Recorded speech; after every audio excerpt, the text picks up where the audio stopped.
8 फेरों का 8वां वचन। स्वाति ने इसी साल शहर के कॉलेज से पढ़ाई पूरी की है और अब उसके लिए जगह जगह से रिश्ते आने लगे हैं। स्वाति से ज़्यादा उसके रिश्तेदारों को उसकी शादी की चिंता है, इसीलिए जो भी स्वाति के घर आता वो किसी नए लड़के की खबर ज़रूर ले आता। अरे दीदी, ये फोटो देख के बताओ कैसा है। राहुल नाम है लड़के का, मेरी सहेली की बहन का बेटा है। अपनी स्वाति के साथ एकदम प्यारी जोड़ी लगेगी इसकी। ज़रा दिखाना, फोटो तो बढ़िया लग रहा है। कोई गलत आदत वादत तो नहीं है ना इसे? और कमाता कितना है?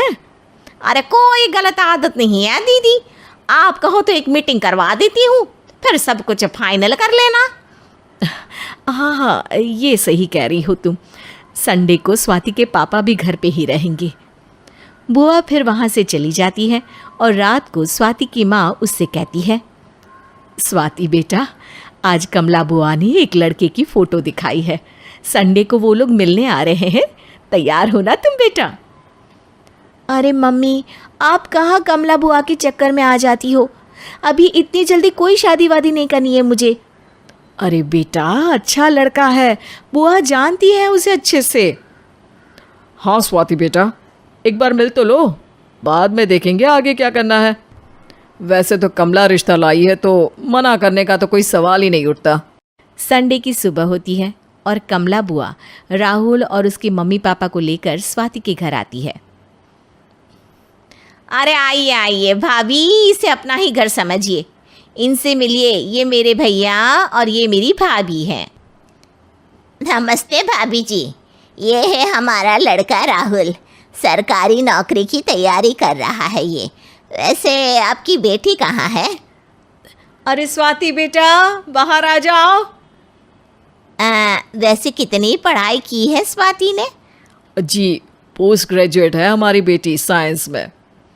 ये सब तो ठीक है, पर घर संभालना जानती है या नहीं? हमें कौन सी इससे नौकरी करवानी है, नौकरी तो मेरा बेटा करेगा ही। पर मैंने इतनी पढ़ाई की है और आप चाहती हैं कि मैं घर पर ही बैठी रहूं? अरे स्वाति बेटा, ये बड़ों की बात में तुम कहाँ बोल पड़ी? हम सब देख लेंगे क्या करना है क्या नहीं। हम तो इसी बात पर विश्वास करते हैं कि घर के लड़कियां घर में ही रहे तो ज़्यादा अच्छा रहता है, वरना भाई साहब आप तो आजकल के हाल जानते ही हैं, कितनी घटनाएं होने लगी हैं औरतों के खिलाफ। स्वाति बेटा, रसोई का काम तो पूरा जानती हो ना? शादी के बाद तुम्हें ही संभालना है वो सब। अरे बहुत अच्छा खाना बनाती है ये, आप सब लोग इसकी तारीफ करते नहीं थकेंगे। लो भाई, हो गई मीटिंग, अब शादी की तारीख फाइनल कर लेते हैं, क्यों भैया? भाई हम तो पंडित जी से चर्चा करने के बाद ही तारीख फाइनल करेंगे, सालों से हम उनकी बातें मानते हुए आ रहे हैं। लड़के वाले और कमला बुआ की बातें सुनकर स्वाति एकदम नाराज़ हो जाती है और उसे लगने लगता है कि शादी के बाद उसे घर पर ही बैठना पड़ेगा। लेकिन घर वालों के आगे उसकी एक नहीं चलती और उसे शादी के लिए हाँ कहना पड़ता है। शादी का दिन आ जाता है और सब मंडप में जमा होते हैं। अब फेरों का समय हो गया है, अब कन्या अपने वर से 7 वचन मांगेगी। आप किसी धार्मिक आयोजन में जाएं तो मुझे भी ले जाएंगे। आप मेरे माता पिता का भी बराबरी से सम्मान करेंगे, हमेशा मेरा साथ निभाएंगे। आपको दोनों परिवार की जिम्मेदारियां बखूबी निभानी होगी। हर ज़रूरी बात में मेरी भी राय लेंगे। आप सभी गलत आदतों से दूर रहेंगे। आप मेरे अलावा किसी और औरत से कोई गलत संबंध नहीं बांधेंगे। ये 7 वचन पूरे हुए, वर क्या तुम्हें ये सारे वचन मंजूर है? जी हाँ पंडित जी, मैं सारे वचन अच्छी तरीके से निभाऊंगा।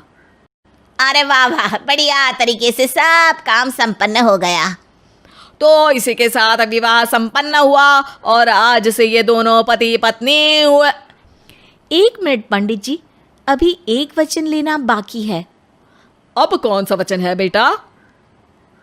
मैं अब हमेशा के लिए किसी दूसरे घर में जाने वाली हूँ, तो पति के अलावा मैं अपने सास ससुर से भी एक वचन लेना चाहूँगी।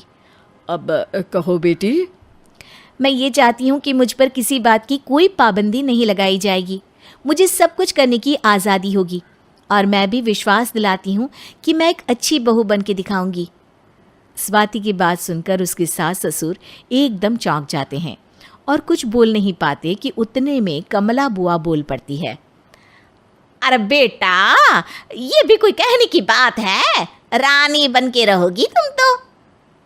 वचन देने से पहले सोच लीजिए, क्योंकि शास्त्रों में वचन ना निभाने वालों के लिए नरक से भी बदतर सजा लिखी है। स्वाति की चालाकी से वहाँ मौजूद सब लोग प्रभावित हो जाते हैं और लोगों में बदनामी ना हो जाए, इस कारण स्वाति के सास ससुर को उसे वचन देना पड़ता है। अरे कैसी अपशकुन वाली बातें कर रहे हैं आप पंडित जी। हमें मंजूर है बेटा तुम्हारी शर्त। स्वाति अपनी समझदारी से अपनी बात अपने ससुराल वालों से मनवा लेती है और खुशी खुशी राहुल से शादी कर लेती है। अब से हर शादी में मैं खुद 8 वचन दिलवाऊंगा। ओम मंगलम मंगलम मंगलम।